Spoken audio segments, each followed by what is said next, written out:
Ah, bravo, bravo, bravo, and a very good evening to you all from Master H. That was, of course, the wonderful Maxim Vengerov there with La Ronde des Lutins.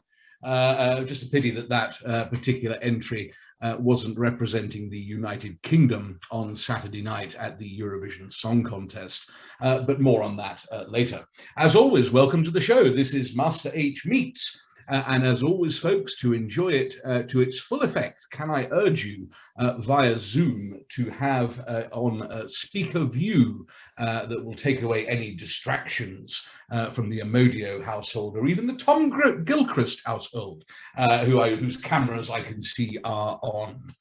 This is the fourth episode in this series, Master H Meets, and I'm delighted this evening that my guest is Fern Schofield, junior tenant at Falcon Chambers, probably the leading authority at the moment on telephone masts and kites, more on those subjects later, and Fern is someone who has more earrings than I've played rounds of golf. Fern, a very good evening to you.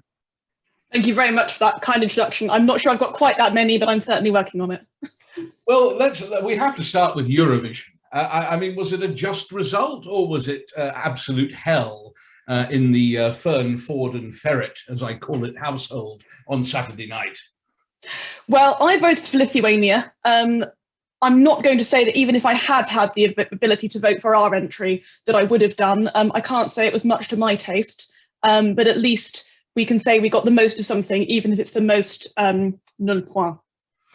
Quite. Well, the less said about Eurovision, the better. Fern, let's go back to where it all began. Tell me something about the childhood, Fern.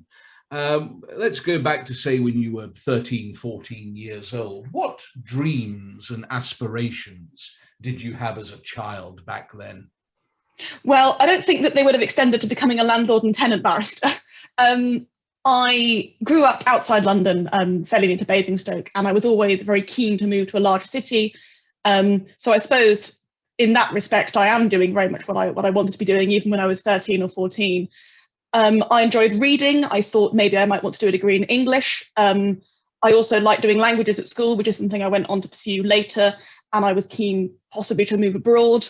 But I suppose that would have negated London, but maybe I could have been a flaneuse in Paris or something like that. But evidently that wasn't to be. So yeah, probably English, maybe a journalist, something like that was probably what I was thinking at that age. Well, let's focus, if we may, on when the bar came into the equation. When did you decide to become a barrister? I mean, I know you read French and German at Cambridge. Did you always plan to do the non-law degree and then convert, or did the bar sort of become the allure during your undergraduate degree? So I certainly decided much later on that I was interested in coming to the bar, as opposed to generally possibly thinking about doing something in law. But I did very much sign up to read French and German, thinking already at that stage, and even before that, that what I might want to do would be to go on and convert to law. So the reason I did that was I took part in one of those mock trial competitions that are run across the country. So the one that I took part in was actually a magistrates court mock trial, and there was some kind of dispute about some ley landia or something, damage to a hedge, which unfortunately figures probably more than I'd like it to in my current practice, but there you go. And I took part in that at school, and I really enjoyed that. And around that time I was picking my A-levels, and I wondered, if you want to be a lawyer, given that's something that I enjoyed, do you have to do a law A-level, which was offered at the sixth form that I went to? And it was at that point that I discovered that not only do you not have to do a law A-level, you don't even have to do a law degree. So I thought I might as well carry on, do languages, which is what I enjoyed. And then if I, getting to the end of that, still wanted to pursue law, then I would do. So I spent a year abroad in Germany working as a receptionist in a law firm, on the theory that if I enjoyed it, maybe I'd think about law when I got back. I didn't learn a lot about law. I learned a lot about the envelopes different patent applications come in. But nevertheless, I really enjoyed the year. I came back and then started looking more seriously into what does it mean to be a lawyer, and that's when I decided to think that maybe come to the bar might be for me. And of course, within the bar, we know, and for the benefit of the, if you like, the BPTC students, or perhaps anyone watching at an even more junior level, We know there are 4 Inns of Court. We know you have to join one in order to enter the profession. But what was it that drew you to the Inner Temple rather than the other 3 inns? Well, I would love to be able to give an answer regarding my long family history as members of this inn, or even something aesthetic like the beautiful buildings. But frankly, it's a much more pragmatic answer than that. Coming to the bar from outside, the inn seemed to me to be very much of a muchness. All I could really tell was that one of them's a lot smaller than the others. But looking into what was on offer and what information I did have available to me, I found out that Inner Temple is the only one of the inns to guarantee people with a GDL scholarship the same amount of money on the BPTC. And it was when I was looking at applying for those scholarships that I was considering which inn to apply to, and I thought I would go for that. If I got a GDL scholarship, then I enjoyed having that vote of confidence of the future, and if not, then I'd go somewhere else. Well, the Inner Temple is obviously very keen and glad to have you as a member. You were obviously then successful at obtaining pupillage at Falcon Chambers, and we'll come to your work at Falcon in a moment. For the benefit of any BPTC students who are watching this evening, who maybe haven't obtained pupillage, cast your mind back with the wisdom that you have now. What would be your top 3 tips to a BPTC student who maybe hasn't secured pupillage this year, who is going to reapply next year? What would you be looking for? Well, honestly, for anyone applying next year, I think that rather than sharing any wisdom, the first thing that I'd share is sympathy, because I'm very aware of how much the whole application cycle has really been impacted by the pandemic. A lot of sets had their recruitment processes disrupted last year. A lot of tenancy decisions have been delayed. And that's definitely, I think, simply going to make it much more difficult, even applying next year. There's always a huge pressure on places. So I would firstly simply urge people not to give up hope. And the pandemic's affected everyone, but hopefully people's dreams can still come true. Other than that overall message, I think I'd say 2 things. Firstly, I'd say that it's easy to view application forms, in particular the general questions like, why do you want to be a barrister, or why are you interested in this area of law? It's very easy to view that as a repetitive sort of box ticking exercise where you say what you're supposed to say.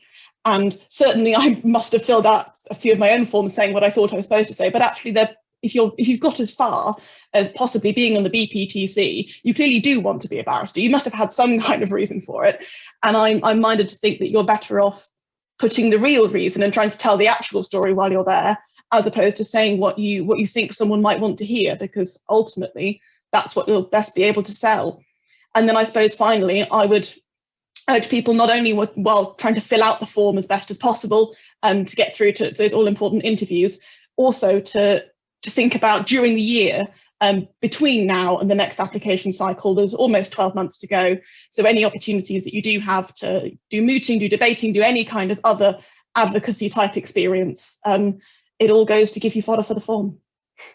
I mean, the pandemic has made it a huge issue, hasn't it? Because I know a lot of BPTC students who've approached me and said, well, in normal times, we would have done placements in solicitors' firms, mini pupillages. People in this current cycle, those things simply aren't appearing on the application forms by virtue of the pandemic. Is there anything you think that those students can do to beef up the application form, if that's the right way of saying it? I mean, particularly with regards to advocacy, while it's great to get that in a particular legal context, like doing a moot or a debate, there are other things, other opportunities more broadly for public speaking and using those skills. I listed on my application form, probably to hear, I imagine as well, a job that I had, which was hosting multilingual webinars for a while. So I was doing remote meetings before it was cool. And and that experience of speaking to a crowd of people, I didn't realize how well it would stand me instead for a pandemic, but that's applicable experience. So I would urge people to try and think more broadly about what they can do outside of those normal channels while we're waiting for those to come back. I have to ask this, and I know he's present tonight because I'm looking at him. But you obviously, when you were getting pupillage at Falcon, was Master Treasurer on your interview panel? And if so, how was he? Was he nice? Well, thankfully, I'm relieved from answering the second part of that question because I don't believe he was on the interview panel. But I'm sure that if he had been there, he would have been his ordinary charming self. And I say that in the full knowledge that he is listening. Well, what a shame. I was hoping for a juicier answer to that particular question. So let's move on. Now, in 2019, coming closer up to date, when you were a pupil, you got to the final of the Jarman and Davis prizes, which we award for advocacy, and you were successful in winning the Jarman Advocacy Prize for the best pupil advocate of your year. The prize is a fairly decent sum of money. If it's not too personal a question, what did you spend your winnings on, having won the advocacy prize? Well, it's certainly not too personal a question. I spent them on something that I won't be doing this year. I spent them on a holiday abroad. I went on holiday to Istanbul for a week where I'd never been to Turkey before and had a very nice and well-deserved rest. Very nice. Well, that's a good way to spend the money. Tenancy then follows at Falcon, and you begin to practice from that set. Now, my research into you reveals that you've quickly become the go-to junior on telecoms law. Now, this is a fascinating area about which I know very little, and I'm sure those watching know very little. Firstly, what does telecoms law encompass? And secondly, what is the Electronic Communications Code? Well, the Master Treasurer has just sort of nodded either that or buried his head in his hands. I had to ask the question, Master Treasurer. She's the leading expert at the moment on this Electronic Communications Code.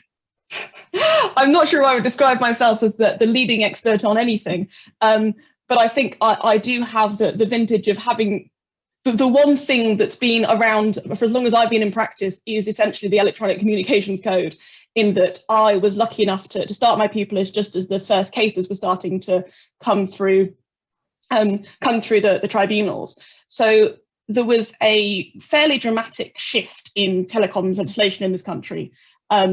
We had what we used to call, in a very imaginatively named, the old code, which was contained in the Telecommunications Act 1984. So evidently, technology's moved on really quite considerably since then. A lot of that code was to do with, in particular, laying cables and wires for fixed networks. You may have come across this modern device called a mobile phone. They're not normally attached to anything at the wall, though I see you have attached yours. So what the law needs to do to be able to make provision for that kind of infrastructure has really changed since 1984. So there were some reforms in 2003 to the Communications Act, but ultimately the government took the view that that hadn't gone far enough. It still wasn't achieving what it set out to achieve.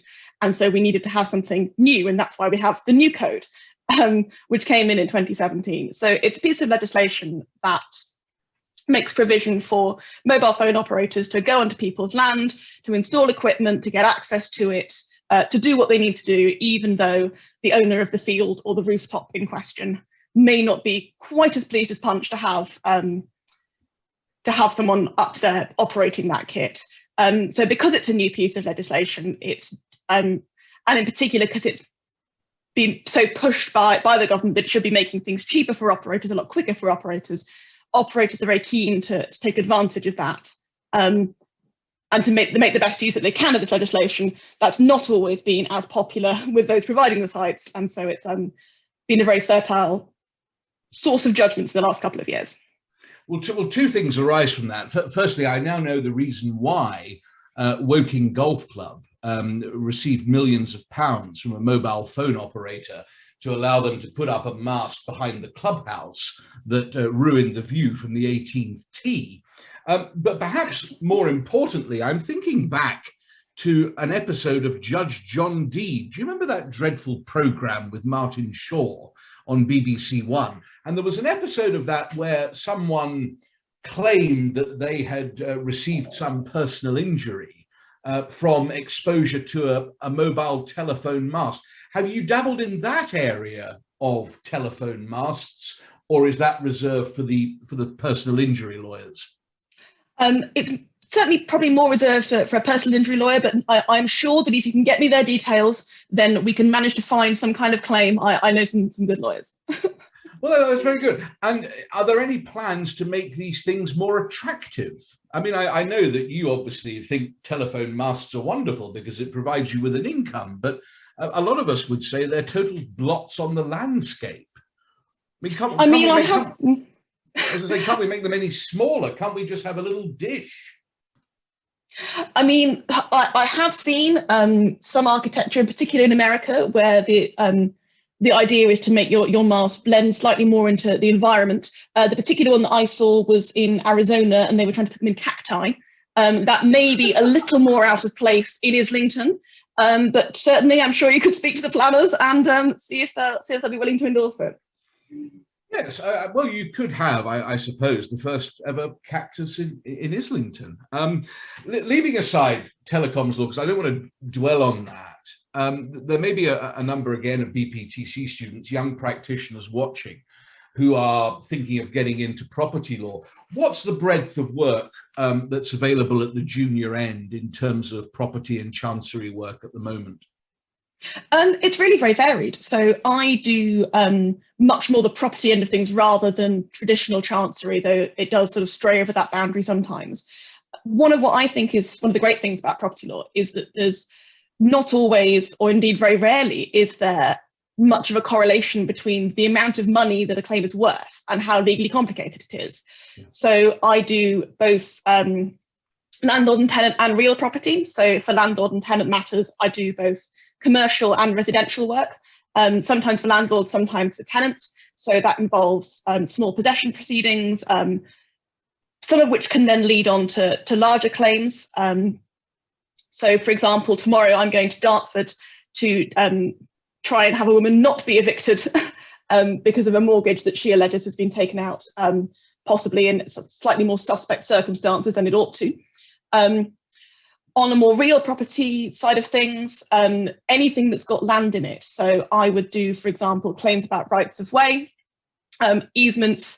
That could be in the context of two warring neighbours who don't want to don't know how to play nicely and share use of a path, or it can be something like a commercial development where the right to be able to access what's going to be some houses have become more important.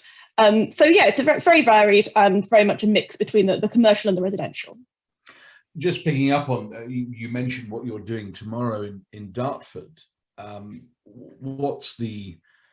have you perceived the last year during the pandemic? Because I think there was legislation to prevent residential evictions. Has the government now lifted that? Are landlords now able to evict tenants for non-payment of rent?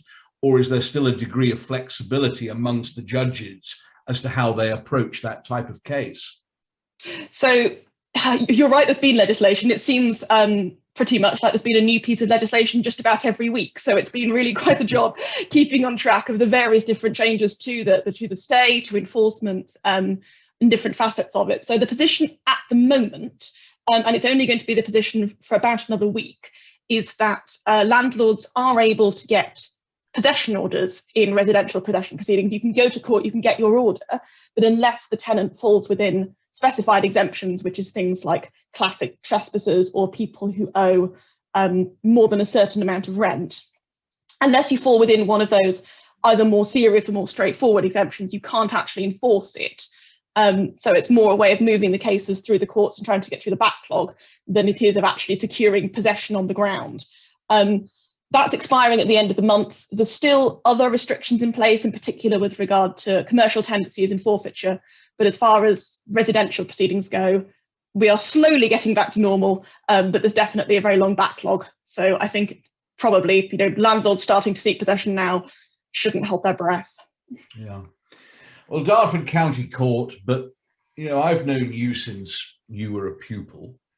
And I know many of your contemporaries, and they've already made the prediction of Fern Schofield QC and Schofield J and Schofield LJ, and even Baroness Schofield of Queensway, because I know that's where you currently reside. How does it feel to be held in such high esteem by your peers at such an early stage of your career? I mean, that's a very flattering question to be asked, but I'm very happy doing what I'm doing. I'm very glad and very privileged to be, as set, doing the kind of work that I want to be doing. Certainly, I probably could have picked a better time to start practicing than immediately before the onset of a global pandemic, but nevertheless, I've still been able to do a lot of very interesting work over my year and a bit thus far in practice, and I'm simply hoping that that continues. And aspirations for the bench? I'll get back to you. Okay, no, you don't have to answer that now. No, that's a cruel question. Let's move away from the bar because I need to ask about kites, because I know you're a keen kite flyer. Have you always been into flying kites, or again, is this something that's developed, after a night on the vodka or something like that? I mean, how does one become a kite flyer? Well, in my case, what you do is you go to Hyde Park in the middle of lockdown, whatever it was at the time. I must confess they all blur into one a bit. And you see a man who looks extremely happy, and you look at what he's holding in his hands, and it's a kite. And I saw him and I thought, he looks happy and he's got a kite. So maybe if I bought one, I could be as happy as him. So it's very much a new thing. I'm now the proud owner of 2 kites. I've got one 2-stringed and one ordinary one, more suitable for a toddler possibly, but nevertheless great fun to fly and needs a little bit less wind.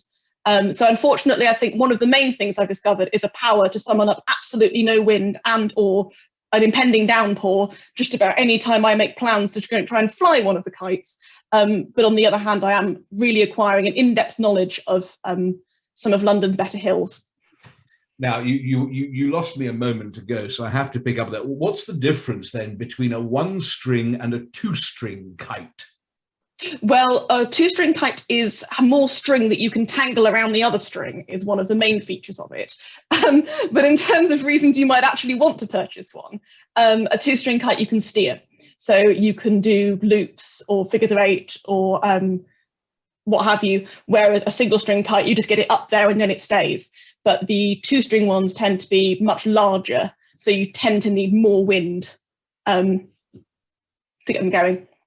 And have there been any incidents so far in your kite flying career? I mean, I've seen various clips of video on things like You've Been Framed, where a kite is beautifully hovering in the air, and then all of a sudden there's a gust of wind and it takes a nosedive into somebody's head. I mean, have you put anyone in hospital as yet as a result of your kite flying? Happily, not yet. I am saving the numbers of those personal injury lawyers for use in that eventuality, if that were ever to happen. I have had some fun with a dog that very much wanted to help out by playing fetch, which was kind of it, but something of a hindrance. But happily, the dog wasn't quite as tall as the kite was high, so we were okay. I know, again, from my own knowledge of you, and I mentioned this at the very start, you have, without doubt, one of the biggest collections of earrings of any person I have ever met in my life. Has this always been a thing of collecting earrings, or is it, again, something that's developed in later life? No, this one is definitely ongoing, I think, which is, I mean, they're fun. You can wear different ones every day, and they're much smaller. And some things one might choose to collect, and I'd certainly argue it's prettier than stamp collecting or whatever else I don't so much collect them as buy them all the time because I like them, and then since I've got them, I wear them. But do you have a pair in particular that's of sentimental value, or do you have a favourite pair? Or do you just sort of look at I presume you have a sort of rack or something of them all on display. Do you just sort of look at them and colour coordinate with what you're wearing? How does it work on a daily basis? I mean, I've got a bit beyond one rack. I think I've got 3 racks now. And And to be honest, I probably need to buy another one because they're all looking a little bit full. They're sorted into, there's three categories. There's the boring stud ones that I almost never wear because that's no fun. Then there's the ones that are slightly smarter, possibly court appropriate, and then there's the remaining ones. So I make it a point of principle that if I'm not going to be in court and I'm not doing anything particularly professional, then I always make it a point to wear some of the larger, featherier, more dangly ones. I can't even remember what I've gone through today, but these aren't particularly exciting, I'm afraid. And finally, back to advocacy, just to round us off, if I may. We talked about you winning the Advocacy Prize, again, for the benefit of BPTC students who may be watching this or listening to it in due course on Master H Meets Again. Tips on advocacy. What do you see as the fundamentals for the junior practitioner in advocacy? I mean, possibly against my own, do as I say, not as I do. But I think preparation really is key in that you always need to do more. You are never quite finished. And, there's one thing, I think it's very tempting starting out sometimes to think, what is it that I'm going to say? There's a second question also to think, how is it I'm going to say it? And if you're busily thinking about exactly what the law is, then it can be very difficult to think about how it is that you're going to present that in a way that's going to make it clear and obvious why it is that that's the bit of law that we're thinking about. So I suppose to attempt to think about both what you're saying and how you're going to say it, but also to think about how that's going to be received by someone who's perhaps coming to it without having read all the papers, or on the other hand, possibly having read them all in detail. I certainly do all have very much sympathy for the advocacy trainers in a temple who must sit through those cases numerous times every year on the training weekends, and nevertheless have to pretend it's the first time that they're hearing it. You mentioned preparation, just a supplementary point, if I may. In terms of preparation, how often in your practice do you see, not mentioning any names, an opponent who clearly has not prepared to the same extent as you have? What words of advice would you give to such an opponent, aside from prepare? Yeah. I mean, I think I see that very often, not because of any particular criticism, but because often I'm against people, in particular duty solicitors, who have been briefed very much at the last minute. They've only had 10 or 15 minutes with the papers. And I would suggest in that situation, if you don't have the ability to prepare, either because something's happened at the last minute or because you didn't do it when you should have done, then to concentrate on the essentials and to make it as clear as possible what your case is, even if a little bit of the detail might need filling in a little bit later down the line. So it still goes back even today to preparation, preparation, preparation. Alas, there's no getting out of it. Yeah. Fern, we are close to 7 o'clock and time has come to an end. Thank you very much for joining us this evening and sharing your thoughts, which I'm sure everyone has enjoyed. The next Master H Meets, folks, will be a little way away, the 14th of June of 2021. And I will be speaking on that evening to Dame Alison Foster, High Court Judge and Bencher of the Inner Temple. As always, thank you all for coming. My thanks again to Fern. Fern, it's been a pleasure as always. Thank you very much for joining me this evening. This has been a Revels production for the Honourable Society of the Inner Temple. Executive producer, the wonderful Henrietta Amodio, produced by Kate Peters and Paul Clark. My name is Alastair Hodge, aka Master H, and this is me, Master H, saying good night. Good night.